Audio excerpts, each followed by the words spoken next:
So I'm here today with Tanveer Ahmed, author of Fragile Nation, Vulnerability, Resilience and Victimhood. How are you, Tanveer? Good to be with you. Thanks for having me on. Yeah, great. So as I spoke to you earlier, I finished reading the book on Monday, thought it was a fantastic read. And maybe just to start off, what motivated you to write the book? I think, as part of treating patients, you see these trends. And as a psychiatrist, I have some ability to intervene on some aspects.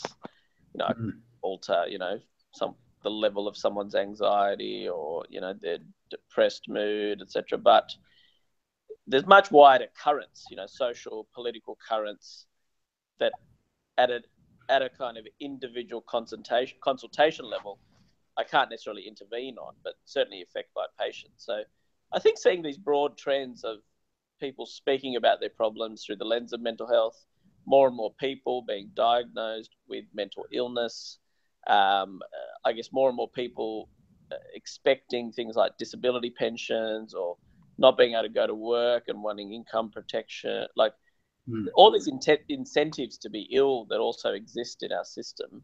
Yeah. And I think that overall decline in human agency, I think where people increasingly felt they weren't controlled of their lives and some aspects of the external environment were causing them harm in some way. Yeah. I think there's these broad trends that I was witness to that I couldn't really capture in a purely clinical setting. And I think that's, and as someone who writes, it was very rich fodder for a book and for material. And certainly for me, where I am, I'm sort of primarily in outer Sydney, Western Sydney, if you like.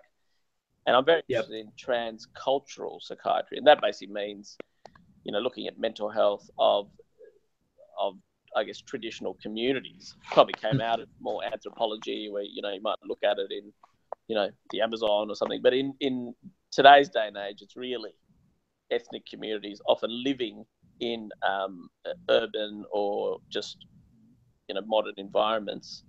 And that's something I'm very interested in, be it the refugees or second generation immigrants, particularly from Asian or Arab backgrounds. I'm from Bangladesh originally, so I probably got attracted even to the field because I could see in my own community, both here and in the United Kingdom, where I did some of my university, where there were just seemingly kind of higher rates of various mental illness things, but most of which didn't necessarily present. They wouldn't necessarily through the traditional settings because that's not how they viewed their symptoms. Yeah. So I think those kind of things just attracted me to the field. And it's a great mix of the social sciences and medical and medicine. So for me, while doing medicine, so psychiatrists are medical doctors, psychologists are not. And for me, I don't know, I think so cutting up lungs or legs and stuff didn't quite, I don't know, I found that almost didn't do it for you. What's the word? Yeah, probably almost too mechanistic, if you like. So partly why I was drawn to psychiatry. Yeah. All right. So let's get into the book. Pretty early on, you bring up this concept of the marginal man. Can you give us a description of what the marginal man is? Sure. So the original term was actually applied to people, I think, between World War II, and it was a sociologist that talked about, because there was such a vast migration then, really looking at people who kind of straddled two cultures. I think, they were referring a lot to Jewish migrants and all these other groups that migrated then. And I guess I refer to it in our societies when people come from very different cultures. And I profile, specifically, say, a Pakistani man growing up in, say, a traditional Islamic and South Asian environment. And really these groups that have to kind of straddle value systems that are almost diametrically opposed when they're in the household versus when they're out in the community, be it at school or work or that kind of thing. And I guess the notion comes that it's not easy to form a coherent identity, particularly through adolescence, when you're trying to up or mingle what are sometimes, opposite value systems. Sure. And the reason it's very significant in today's day and age is that groups, particularly from Islamic environments, now there are lots of ethnic groups that may have a similar problem, if you like, so be it Hindus, Sikhs, some traditional Christians, the Buddhists, there'd be a host of people from different environments, but it's particularly pertinent for people from Islamic environments because the Muslims who are adolescents or young adults that have this issue are far more likely to latch onto a type of Islam, which sometimes people have called identity Islam. And it's often quite different from their parents. It tends to have a much stronger focus on outer markers like hijabs and beards. It tends to have a much stronger focus on the global Islamic community, the Ummah, and a sense that you're connected to them first and foremost, above national citizenship. It tends to be more politicized, so it links in, I guess, the suffering of Muslims around the world and its potential links with colonialism and imperialism, all of these sort of things. That strain of Islam can fill this gap for many Muslims. And while the vast majority will not be interested in violence, it sets up a sort of set of conditions where a portion may well be. Yeah. So you make the point, and I think you refer to a Pew study that says that every ethnic or religious group that immigrates generally becomes less religious with each generation. But people from Islamic countries seem to be the exception to that. Do you have any isn't that interesting insight into why that is? Yeah, look, I mean, one is exactly how I described it, where it's people finding identity in their religious observance, right? So, and it's different from their parents. So the way their parents might have practiced the religion, their children will practice it differently. And sometimes they're often more religious than their parents are, partly because they're not as connected to their own traditional cultures, and nor they necessarily feel well connected to mainstream Australian society.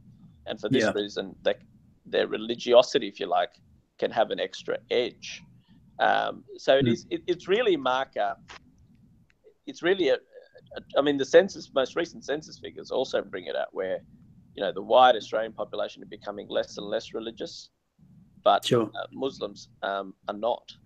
And look, overall, people are allowed to be religious, but there can be an undercurrent of oppositionality about Muslim religious observance, particularly in latter generations, presents a problem for Western societies. Yeah.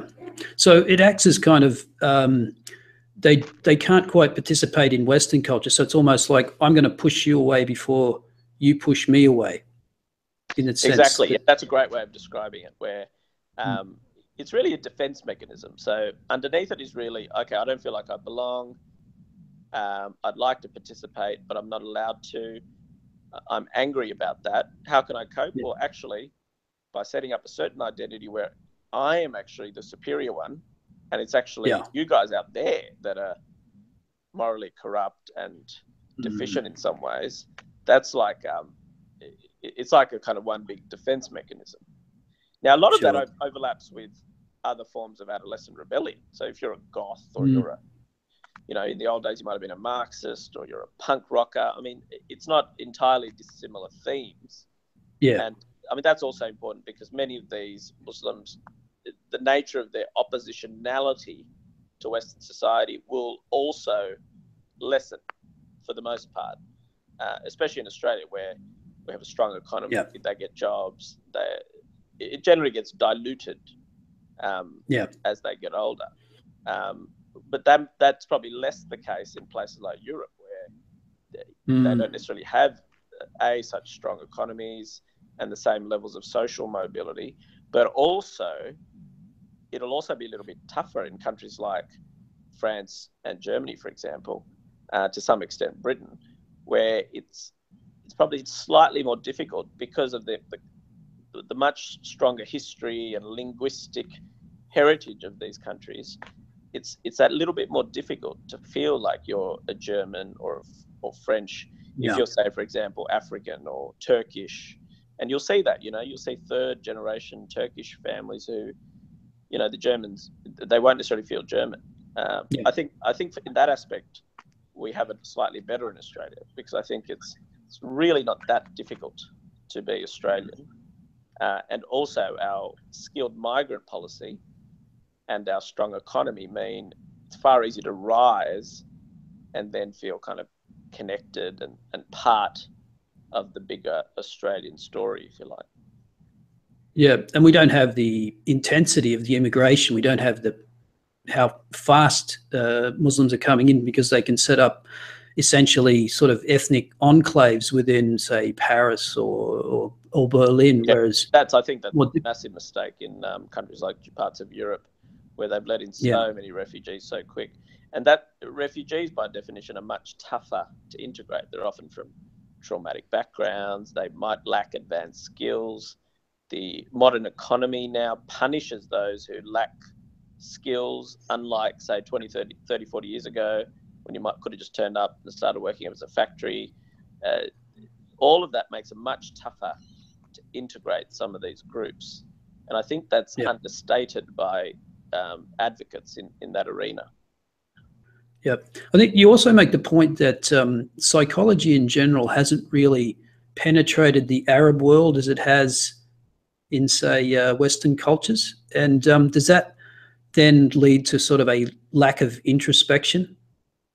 Look, I think there can be truth in that. I mean, generally, look, you say human societies, we all come from, clans and agricultural, and that suited certain economies, be it hunter-gatherer, then agriculture.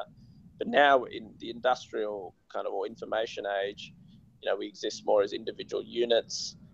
And so psychology, this idea that our private personal sphere has significance, that life's project is about individual self-fulfillment, that there's some sort of significance in our psychic desire, and that needs to be satiated, if you like. These were kind of the undercurrents that fueled all these movements from the 60s. So they've taken a lot longer to filter through in other parts of the world. And I'm not necessarily saying they all should, absolutely. So part of the right, we're talking about religiosity and how many Muslims are actually become more religious. That's not limited to the West either. My parents often talk about in the 70s and right across the Arab world, you'll meet other people saying the same, when they'd say they barely see anyone in a hijab like 40 years ago. Whereas if they go back now to Bangladesh, you go to Dhaka, and again, played out right across the Islamic world, it's full of people in hijabs and veils. Part of it is a reaction to the, I guess, Western. It's almost it's like a defense against rise of Western cultural influence, if you like. So in terms of that, going to that psychology side, on one level, there will be a lot of people wanting to be more individualist, have their desires met, but there's also fear that will unleash these forces of individual freedom that are seen as very threatening. But I think your core question about whether people from other cultures, particularly Arab, Asian, I think they're far more likely, if they feel distress, far less likely, in my practice, to first view it even psychologically. So they might communicate their distress through physical pain, for example, when in fact they're depressed or anxious or they've suffered trauma. They're far more likely to come in with headaches or feeling dizzy or some sort of weakness that has no actual physical basis. And then two, they're far less likely, at least initially, they can be taught, but they're less likely to see their own individual contributions to their distress. Right. So they're far more likely to put it outside, and hence, say the Arab world, for example, has probably the highest rate of conspiracy theories in the world. And Right. conspiracy are a classic example of projection. They're like, okay, the faults of my life or the faults of our society, they can't possibly be related to anything I'm doing or we're doing.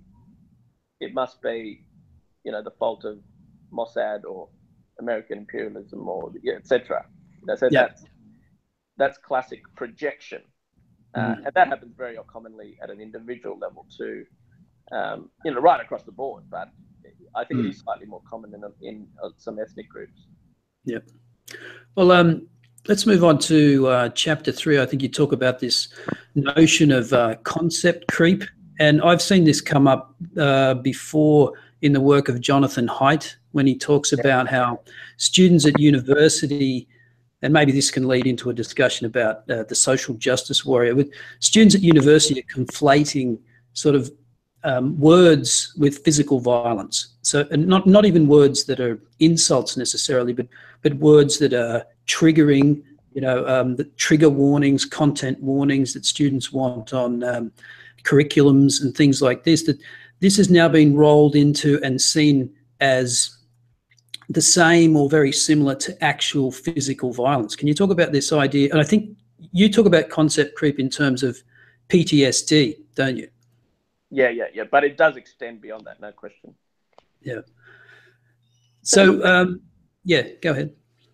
So really, in my field, PTSD is a very interesting diagnosis. So it comes out of the Vietnam War. Its driver was more political than scientific. It was really about helping the veterans. But a key change that happened with PTSD, even though we'd known the symptoms for a long time, it's called shell shock, etc. in the past.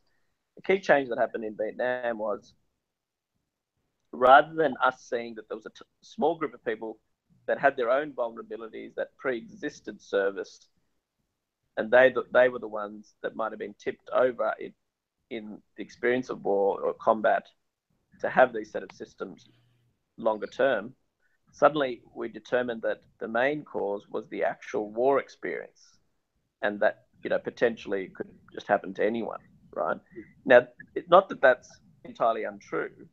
But what that meant was suddenly the cause was no longer individual vulnerabilities; it was the war experience. Now, this is a dramatic shift, and the bigger meaning it has for human frailty is that, yes, when things go wrong in our life, or when we experience distress, over time, these ideas have shifted from the military sphere to civilian life, where we're far more likely to think that we've been kind of violated in some form. Yeah. And not only have we been violated, but the cause of that is in our external environment. And this really goes to that what we were talking about earlier about how probably for the first time in human history, Western societies, particularly urban Western life, now constructs the human being as innately fragile, particularly if you're from some sort of minority group or some group deemed to be protectable or needing protection, then they're seen as innately fragile, requiring special privileges in the public space. So this is a dramatic shift, and I think it affects all manner of areas, be it public politics, but also in our day-to-day, personal sphere as well. And doesn't that sort of fly in the face of why immigrant groups are successful, is that they actually do face adversity and they have to overcome it, and that's what makes them resilient. But if we've turned that now on its head, won't that create the expectation and that they don't have to overcome diversity, that there's always someone to go to? For example, if I'm upset, I go to the Human Rights Commission. Well, look, for the most part, immigrant groups won't buy into this, right? So they'll have less exposure to this, and so they will still be amongst the most driven people in society. So it's quite rare that they'll even be exposed to this. It's only if something really goes wrong and they might turn up to mental health. So I don't think it's something that will be limited to immigrant groups. If anything, No. it's a little more like what you're saying, that it's more likely to be the social justice warriors trying to implant it, trying to project it onto immigrant groups or Aboriginals or gays or whatever it might be. And it, at a deeper level, what it does is suddenly we're not a set of individuals with rights connected to the state. We're a bunch of groups with differing capacities for personal agency. And suddenly this idea of a lot of the bedrock of our systems, be it the centrality of the individual and reason, full stop. Because remember, another aspect of this is if you set people up, this is the classic of identity politics. If it's all about power relations, suddenly there's no objective truth. All there is various subjective truths fighting it out. So that's the rise of feelings over facts. Exactly. Yeah. Personal testimony always trumps anything objective, particularly if you're from some sort of more powerful situation. Feelings. And look, in some ways, the whole Trump phenomena was fascinating like that, where you had this complete kind of, this outpouring of complete kind of trauma in sort of the urban, professional and cultural classes. I mean, look, I'm part of that essentially.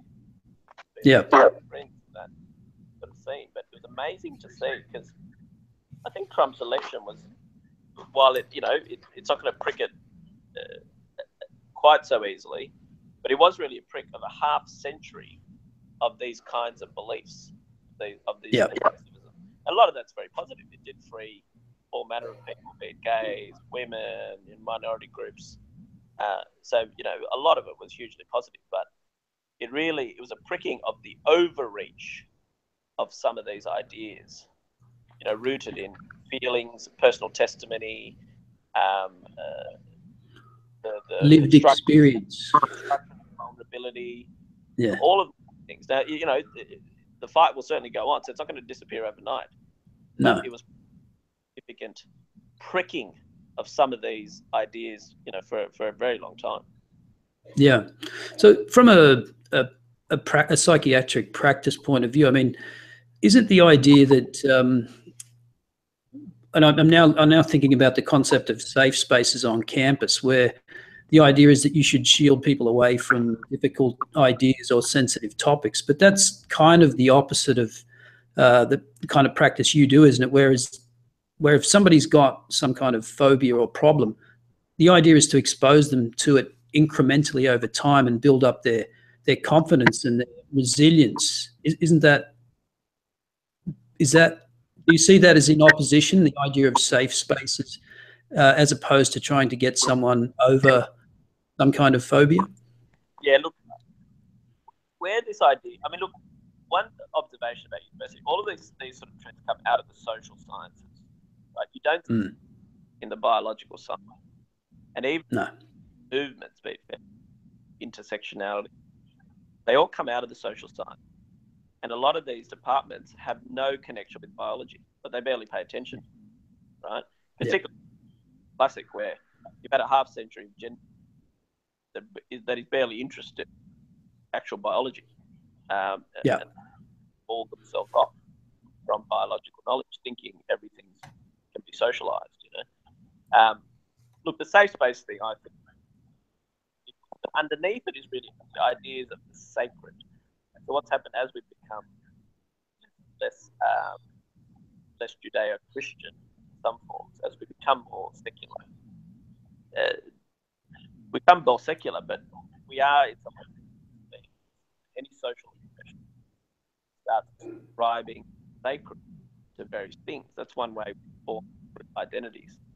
Often what's happened, say, be liberal or left circles, but academic campuses or cultural, if they assign certain arenas as sacred, and something is sacred and you speak against it in some form, that is blasphemy, right? Hence, roots of safe spaces is exactly that, where you've you've constructed certain areas of discussion. For example, minority groups, for example, are in general deemed sacred for progressives, so hence speaking out against Muslim gays immediately is a form of blasphemy. You have all these terms like Islamophobia, now transphobia, homophobia, etc. So this is a good example of how discussion is policed in our current times. Why you get such heated reactions to be it climate change or asylum seekers, etc. And it can be very difficult. The right will have its own version of sacred, no question. Sure. Every group, and a lot of the big clashes we see publicly are exactly that. Different notions of what we constitute as sacred, kind of butting heads. Because we don't agree on that anymore. We're not a cohesive society with shared beliefs the way we may have been in the past. Yep. I'm cognizant of the time, and I just think, thinking in the last couple of minutes, if we could touch on something that you talked about at the International Conference on Men's Issues a few weeks back. And you made the observation that, one, patriarchy theory is a very weak theory to explain things like male suicide and whatnot. But you seem to frame some of the issues, men's rights issues, in terms of a class struggle as much, if not more, than a gender struggle. And one of the examples you cited was the quota system in South Australia, where I think they want 50% female workforce in the police, and that is actually sort of bumping men out of the way. And could you talk about that in terms of, I think you gave the number of something like an unemployed man is 40 times more likely to commit suicide than an employed man, or something like that? With male suicide, the key risk factors, job, one way to look at it, job, wife, mood, booze, i.e. Relationship breakdown, not having a job, some sort of mood disorder like depression, or some sort of substance use disorder. These are all the things that are the biggest risks to men committing suicide. And men are 3 times more likely, as a general rule. In some age groups, even worse. Women are more likely to attempt, so they should receive much attention also. Why do men commit suicide? They're more likely to be violent. They're less likely to present to services. They're more likely to be impulsive. All of these sort of trends, right? So there's definitely a component of gender. Men are more likely to externalize distress. I think our social currents mean that men aren't. I don't think we see men as necessarily having problems, but they are problems. I think that's a message to give. I think we have social systems that make it harder. Even our diagnostics. So even in my field, a lot of people even diagnose symptoms and disorders can have a feminine bent. Right. Be it anxiety, depressed mood, etc. These are far more likely traditional ways that women and here we go. Yeah. Whereas men are more likely to externalize. They might get angry, they might get irritable, they might smash stuff up, they might commit crimes. Yet, while they're certainly responsible for that, it can also be an expression of distress. But we don't necessarily capture that as well. But with class, right across the board, men are more likely to lose their social networks faster than women, particularly in their 40s and 50s. That's often right. And this is why they're probably more affected by things like divorce, because they often become more emotionally dependent on their partner. That is a gender aspect. That probably goes across class. But as soon as you're from and remember, economies have changed too. So as soon as you had a manufacturing decline, you need advanced skills to have good jobs. Women, particularly at lower socioeconomic levels, males are far less likely to complete their education. Women are doing better at school, but that also means many of the women can't find partners they want because people in their same sort of social group aren't adequate. They can't provide for them or be adequate partners. they potentially lower socioeconomic increase, you have men who aren't great prospects to be partners, and nor are our economies able to support them. And then when we throw in the gender equality you're referring to in South Australia, the classic example of feminism just not discriminating against class. It's crazy because a middle class woman is more privileged than in almost every aspect than the modern working class male in the outer suburbs or in regional areas. Yeah. And generally, if you're or any sort of violence or suicide, remember, suicide in some ways is a tolerance turned on the hence people who might commit domestic violence or other types of violence are also likely to commit suicide. Yeah. They tend to be impulsive, they're less articulate, they're more likely to have substance abuse problems.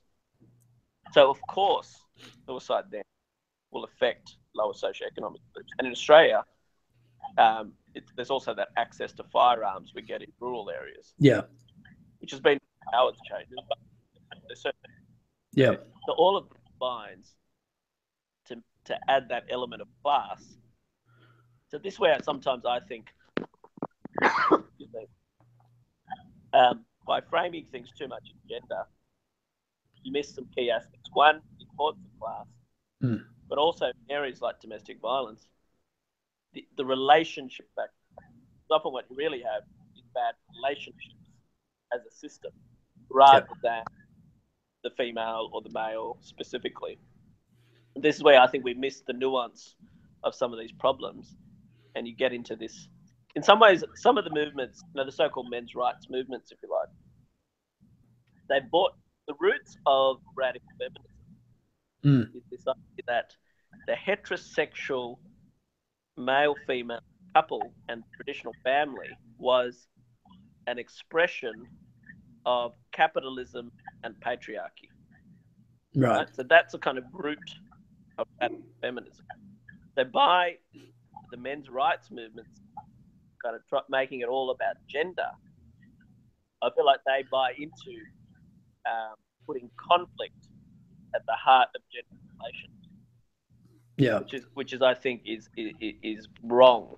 That's not to say you certainly highlight the problems of gender, but in some ways, radical feminism, they function on putting conflict at the heart of gender relations. Yeah. Whereas I think it's important we resist that sometimes. Yeah. Okay. I think you've got to run off now. Is that right? Yeah. Appreciate having me on, Independent Man. Yeah. You can call me Scott. My name's out there now, so there's no need to hide behind monikers. Wish you a good weekend, and I hope people enjoy our interview. Yeah. Thanks very much for joining us.